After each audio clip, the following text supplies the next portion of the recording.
2013 കേരള രാഷ്ട്രീയത്തിൽ നടന്നൊരു സംഭവമായിരുന്നു സോളാർ കേസ്. ഇന്ന് ഇപ്പോൾ അതിന് പുതിയൊരു വഴിത്തിരിവിലേക്ക് വന്നിരിക്കുകയാണ്. അതായത് ഗണേഷ് കുമാർ ആണ് ഇതിന് പിന്നിൽ എന്ന് ഒരു പകുതിയല്ല, ഒരു 90% ഉറപ്പായിരിക്കുകയാണ്. അതായത് ഉമ്മൻചാണ്ടിയോടുള്ള രാഷ്ട്രീയ വൈരാഗ്യം മൂലമാണ് അദ്ദേഹം ഇത് ചെയ്തതെന്ന് ഇപ്പോൾ തെളിഞ്ഞു വന്നിരിക്കുകയാണ്. ഇപ്പൊ ഇത് പൂർണ്ണമായിട്ട് തെളിഞ്ഞാൽ ഒരു ജനകീയ നേതാവിനോട് ചെയ്ത ഏറ്റവും വലിയ ചതിയല്ലേ അത്? തീർച്ചയായും. അതായത് അദ്ദേഹത്തിന്റെ കല്ലറയിലും അതുപോലെ ജനങ്ങളുടെ മനസ്സിലും എഴുതി വെച്ച കുറച്ച് വാക്യങ്ങളുണ്ട്. അതായത് തീർച്ചയായും ഇത് നീതിമാൻ തന്നെയായിരുന്നു. അതിന് 100% സഹകരിക്കുന്ന രീതിയിലുള്ള വെളിപ്പെടുത്തലുകളാണ് ഇപ്പോൾ കഴിഞ്ഞ ദിവസങ്ങളായി പുറത്തു വരുന്നത്. അതായത് സോളാർ കേസിൽ അതിജീവിതയോട് ഈ ഉമ്മൻചാണ്ടിയുടെ ഭാവി അല്ലെങ്കിൽ രാഷ്ട്രീയ ഭാവി തകർത്ത് അല്ലെങ്കിൽ ഈ ഒരു കേരള രാഷ്ട്രീയത്തിൽ നിന്ന് പുറത്താക്കണമെന്ന രീതിയിൽ സോളാർ കേസിനെ ഒരു സ്കാൻഡലാക്കി മാറ്റണം എന്ന ഒരു ഗൂഢാലോചന നടത്തിയത് ഈ ഗണേഷ് കുമാറിന്റെ മുൻ പേഴ്സണൽ സ്റ്റാഫ് അംഗമാണ് ഇതുപോലെ കോടതിയിൽ മൊഴി കൊടുത്തിരിക്കുന്നത്. അതായത് ഉമ്മൻചാണ്ടിയെ നശിപ്പിക്കണം അല്ലെങ്കിൽ ഉമ്മൻചാണ്ടിയെ ഈ രാഷ്ട്രീയത്തിലെ നിന്ന് എലിമിനേറ്റ് ചെയ്യണം എന്ന രീതിയിലുള്ള ഒരു ഗൂഢാലോചനയാണ് ശരിക്കും അവിടെ നടന്നത്. അതിന്റെ പരിണാമ ഫലമാണ് കേരള രാഷ്ട്രീയത്തിൽ കോലുകളൊക്കെ ഉണ്ടാക്കിയ സോളാർ കേസ്. ആ ഒരു സോളാർ കേസിന്റെ ഏറ്റവും പിന്നിലുണ്ടായിരുന്ന ഒരു കുബുദ്ധി ഈ ഗണേഷ് കുമാറിൻ്റെതാണെന്നുള്ള കാര്യത്തിൽ 100% ഉറപ്പായിരിക്കുകയാണ്. ഈ കേസ് വന്നതിന് പിന്നാലെ അല്ലെങ്കിൽ കുറച്ചു കാലങ്ങൾക്ക് ശേഷം ഈ ഒരു അതിജീവിതയും ഈ ഗണേഷ് കുമാറുമായിട്ടുള്ള വഴിവിട്ട ബന്ധത്തിന്റെ തെളിവുകളും മറ്റും പൊതുജനങ്ങളിലേക്ക് എത്തിയെങ്കിലും കാര്യമായിട്ടുള്ള രീതിയിൽ അതിനൊരു ബൂം ഉണ്ടാവാൻ സാധിച്ചില്ല. പക്ഷെ തന്റെ രാഷ്ട്രീയ ഇടപെടലിലൂടെ അല്ലെങ്കിൽ അധികാരത്തിന്റെ ഗിമിക്കിലൂടെയും ഈ തനിക്കെതിരെ വന്ന എല്ലാ ആരോപണങ്ങളെയും അല്ലെങ്കിൽ ഇതുപോലെ വന്ന എല്ലാ കാര്യങ്ങളെയും തട്ടിത്തെറിപ്പിച്ച് മുന്നോട്ട് പോവുകയായിരുന്നു. 25 വർഷത്തോളം പത്തനാപുരത്തെ പ്രതികരിച്ചു വന്ന, അതായത് പത്തനാപുരത്തിന്റെ ശബ്ദമാകേണ്ടി വന്ന അല്ലെങ്കിൽ ശബ്ദമായ ഈ ഗണേഷ് കുമാർ ശരിക്കും ആ ഒരു നാടിന് തന്നെ അല്ലെങ്കിൽ കേരള രാഷ്ട്രീയത്തിന് തന്നെ മുഴുവൻ ഒരു പുഴുക്കുത്തായി മാറിയിരിക്കുന്ന ഒരു അവസ്ഥയാണ്. ഇപ്പോൾ ആ 25 വർഷത്തിന് ശേഷം കേരള കോൺഗ്രസ് ബി എന്ന പാർട്ടിയും ഈ ഗണേഷ് കുമാർ ഈ ഒരു നിയമസഭയിൽ നിന്നും അല്ലെങ്കിൽ കേരള രാഷ്ട്രീയത്തിൽ നിന്നും പൂർണ്ണമായി എലിമിനേറ്റ് ചെയ്യപ്പെട്ടിരിക്കുകയാണ്. അല്ലെങ്കിൽ ഈ ഒരു പത്തനാപുരത്തെ ജനങ്ങൾ അവരെ വലിച്ച് നിലത്തിട്ട് ഇല്ലാതാക്കിയെന്ന് വേണമെങ്കിൽ പറയാം. ഇതെല്ലാം ശരിക്കും ഈ ഒരു ഉമ്മൻചാണ്ടിയോട് ഈ ഗണേഷ് കുമാർ ചെയ്തു വെച്ച കാര്യങ്ങൾക്കെല്ലാം ഒരു മറുപടി അല്ലെങ്കിൽ മറുപണിയായിട്ടാണ് നമുക്ക് ഇതിനെ കാണാൻ കഴിയുന്നത്. ഇപ്പൊ നമ്മള് രാഷ്ട്രീയം പുറയിലോട്ട് നോക്കിക്കഴിഞ്ഞാൽ 2013 ഇത് നടന്നത്. അന്ന് ഇത് ചെയ്യാനുള്ള കാരണം അദ്ദേഹത്തിനെ മന്ത്രിസ്ഥാനത്ത് നിന്ന് മാറ്റി എന്നുള്ളതിന്റെ ഇതിന്റെ പേരിലാണ് എന്നാണ് പറയുന്നത്. അപ്പൊ ഇതിന്റെ മെയിൻ ആയിട്ട് അല്ലെങ്കിൽ ഇത് കളയാനായിട്ട് മെയിൻ ആയിട്ട് നോക്കിയത് ഗണേഷ് കുമാറിന്റെ അച്ഛൻ തന്നെയാണ്. പക്ഷെ എന്നിട്ടും മുഖ്യമന്ത്രിയായിരുന്ന ഉമ്മൻചാണ്ടിയിലേക്കായിരുന്നു അദ്ദേഹം ലക്ഷ്യം വെച്ചിരുന്നത്. ഇത് മറ്റൊരു രാഷ്ട്രീയ പാർട്ടിയുടെ ഒരു പ്രേരിത ഒരു സപ്പോർട്ടും കൊണ്ട് കൂടെ ആയിരിക്കുമോ ഇങ്ങനെ ഒരു സംഭവം നടന്നത്?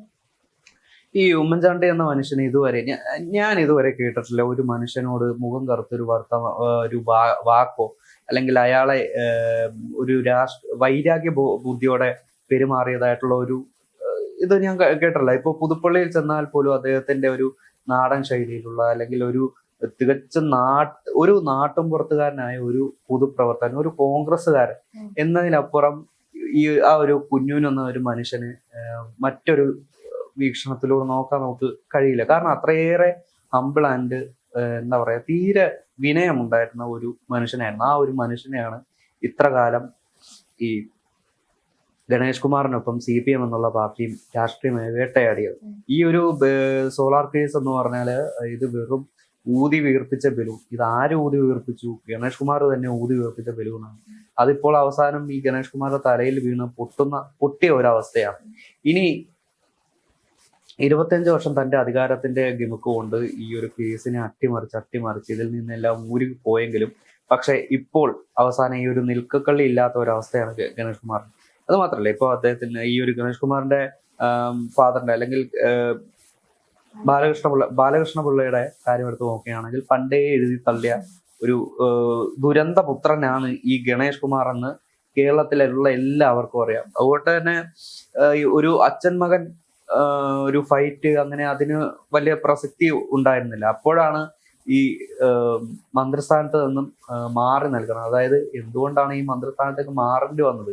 ഗാർഹിക പീഡനം. ആദ്യ ഭാര്യയെ മാനസികമായി ഒരുപാട് ഉപദ്രവിച്ചില്ല അല്ലെങ്കിൽ ശാരീരികമായി ഒരുപാട് ഉപദ്രവിച്ചു വന്നിരുന്ന പൊതുസമൂഹത്തിന്റെ മുന്നിൽ ഒരു ക്ലീൻ ഇമേജ് ഉള്ള ഒരാളുടെ ഒരു വ്യക്തിയുടെ അല്ലെങ്കിൽ രാഷ്ട്രീയ നേതാവിന്റെ ഒരു മൂടുപടമാണ് ആ ഒരു കേസിലൂടെ അഴിഞ്ഞു വീണത്.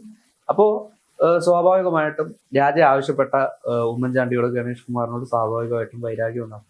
ആ വൈരാഗ്യം വെറും പൊള്ളയാണെന്നുള്ള കാര്യം എല്ലാവർക്കും അറിയാവുന്നതാണ്. അത് മാത്രമല്ല, മറ്റൊരു കാര്യം, ഉമ്മൻചാണ്ടി മന്ത്രിസഭയിൽ ഗണേഷ് കുമാർ ഉണ്ടായിരുന്നപ്പോൾ LDF മുന്നണിയിലെ ഒരു മന്ത്രി, ഒരു രാഷ്ട്രീയ നേതാവിന് വ്യക്തിപരമായിട്ട് അല്ലെങ്കിൽ ഒരു വ്യക്തിപരമായി അധിക്ഷേപിക്കുകയുണ്ടായിരുന്നു. അപ്പോൾ നിയമസഭയിൽ ഉണ്ടായിരുന്ന ആ ഒരു സമയത്ത് മുഖ്യമന്ത്രിയായിരുന്ന ഉമ്മൻചാണ്ടി സഭയിൽ എഴുന്നേറ്റ് എന്ന് പറയുകയാണ്, എൻ്റെ കൂടെ ഉണ്ടായിരുന്ന മന്ത്രി ഗണേഷ് കുമാർ എന്നെ ഒരാളെ ഇതുപോലെ അപമാനിച്ചിരുന്നു, അതിന് ഞാൻ അദ്ദേഹത്തിന് വേണ്ടി മാപ്പ് ചോദിക്കുന്നു.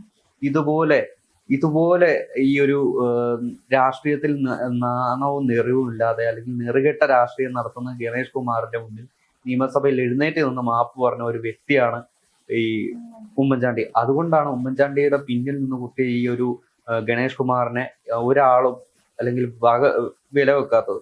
കഴിഞ്ഞ സർക്കാരിന്റെ കാലത്ത് ഇതുപോലെ ഗതാഗത മന്ത്രിയായിട്ട് അടിച്ചു പൊളിച്ച് ഷൈൻ ചെയ്ത് നടന്നെങ്കിലും കോൺഗ്രസ്സുകാർക്ക് എല്ലാം പരമ പുച്ഛമായിട്ടുള്ള ഒരു മന്ത്രി എന്നൊരു വിശേഷണം ഈ ഒരു ഗണേഷ് കുമാറിനുണ്ടായിരുന്നു.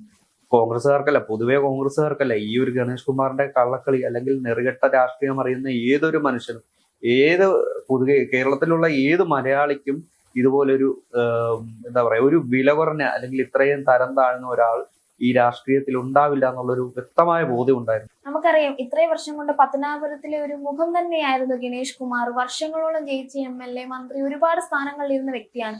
അത് നമുക്കറിയാം, ഒരുപാട് കേസുകളും ഇദ്ദേഹത്തിനെതിരെ വന്നിട്ടുമുണ്ട്. എന്നിട്ട് പോലും ജനങ്ങളെ ജയിപ്പിച്ച് അവസാനം ഈ വർഷമാണ് ജനങ്ങൾ കുറച്ച് ബോധം വന്ന് അദ്ദേഹത്തെ ഒന്ന് തോൽപ്പിച്ചൊന്ന് മാറ്റി നിർത്തിയിരിക്കുന്നത്.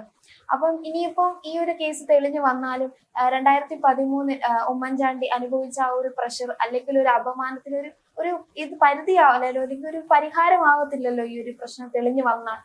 കാരണം ഗണേഷ് കുമാറിന് കുറെ ആരോപണങ്ങളുണ്ട്, അദ്ദേഹത്തിന് ഈ ഒരു ആരോപണം ഒന്നും അല്ലാതായിരിക്കും. അത് ഇതുപോലെ തന്നെ മാക്സിമം തള്ളിക്കളയാവുന്ന രീതിയിലുള്ള അല്ലെങ്കിൽ ഇതിനു മുമ്പ് വന്ന ആരോപണങ്ങളെല്ലാം എങ്ങനെ അഭിമുഖീകരിച്ചോ അതുപോലെ തന്നെ ഇതും എന്ന രീതിയിലാണ് ഗണേഷ് കുമാർ ഇരിക്കുന്നത്. അത് മാത്രമല്ല, ഇപ്പോ സെൻട്രൽ ജയിലിൽ കഴിഞ്ഞിരുന്ന ഒരു വനിതാ പ്രതിക്ക് വേണ്ട വിട്ടുവീഴ്ചയും കാര്യങ്ങളും എല്ലാം ചെയ്തു കൊടുത്തതിന്റെ പേരിലും ഇതുപോലെ ഒരു ആരോപണം ഉണ്ടായിരുന്നു. ആരാണ് ആ പ്രതി, ആരാണ്, ഏത് കേസിലാണ് അകത്ത് പോയതെന്നെല്ലാം എല്ലാവർക്കും അറിയാം. അത് മറ്റൊരു കാര്യം.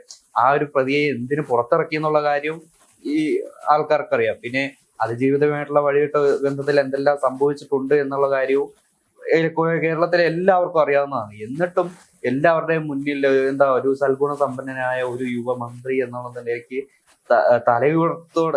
തലയുയർത്തി തന്നെ നടന്നുകൊണ്ടിരുന്ന ഒരാളാണ്. ഇത്രയും നാണം കെട്ട നെറുകെട്ട ഒരാൾ നമ്മുടെ രാഷ്ട്രീയത്തിൽ അല്ലെങ്കിൽ മുമ്പ് നമുക്ക് മന്ത്രിയായിട്ടുണ്ടായിരുന്നു എന്ന് പറയുന്നത് കേരളത്തിന് വലിയ ഒരു അപമാനമായിരുന്നു.